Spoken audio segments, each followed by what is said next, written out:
Public Sénat, en partenariat avec l'ADEME, vous présente Positive Outre-mer.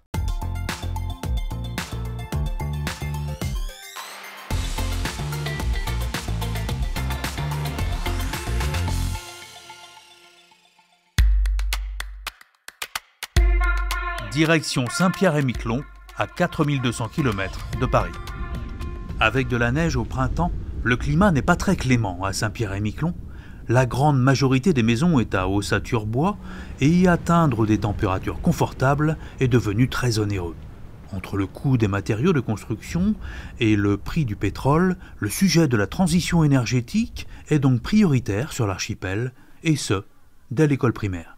La chaleur, elle se sauve, et ça va nous aider à savoir par où s'évade la chaleur de notre école. C'est mal isolé. Le froid, oui, s'en va. Ben, par là, sur les coins. Oui, par là. Regarde en bas, Ici regarde aussi, en bas. ça. On a un hiver qui est forcément un peu plus long et plus difficile que sur les autres territoires français. On a des factures qui vont avec, du coup, qui sont généralement à peu près 2 fois plus élevées qu'en métropole. L'intervenant à l'école est le conseiller énergie de la collectivité.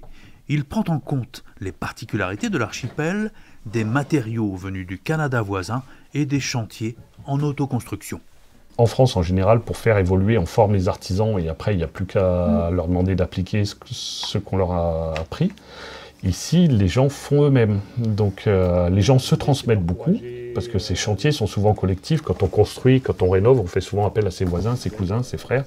En métropole, les aides sont conditionnées à l'intervention d'un artisan, mais pas ici. Elles sont versées directement aux habitants qui entreprennent eux-mêmes des rénovations.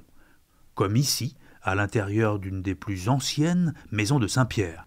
Pour les bâtiments publics aussi, la rénovation intègre prioritairement le critère d'économie d'énergie. C'est le cas à Miquelon pour la salle culturelle et sportive, refaite avec une isolation à base de déchets de bois. Qu'on puisse en même temps accentuer toute la partie isolation thermique et la performance générale du bâtiment, ce qui nous a permis de à peu près doubler la surface de la maison des loisirs sans pour autant augmenter la taille de la chaudière. L'énergie des îles venait entièrement du pétrole, à commencer par la centrale électrique. La chaleur de ces moteurs désormais est récupérée. Cette chaleur était perdue. Désormais, cette chaleur qu'on appelle fatale est revendue à Archipel Développement, qui la distribue sur un réseau qui fait tout le littoral et qui fournit en énergie une quarantaine de bâtiments de l'archipel. 40 bâtiments publics, dont l'hôpital, bénéficient de cette énergie décarbonée. Le circuit de chaleur pourrait aussi alimenter les particuliers dans les nouveaux quartiers de Saint-Pierre.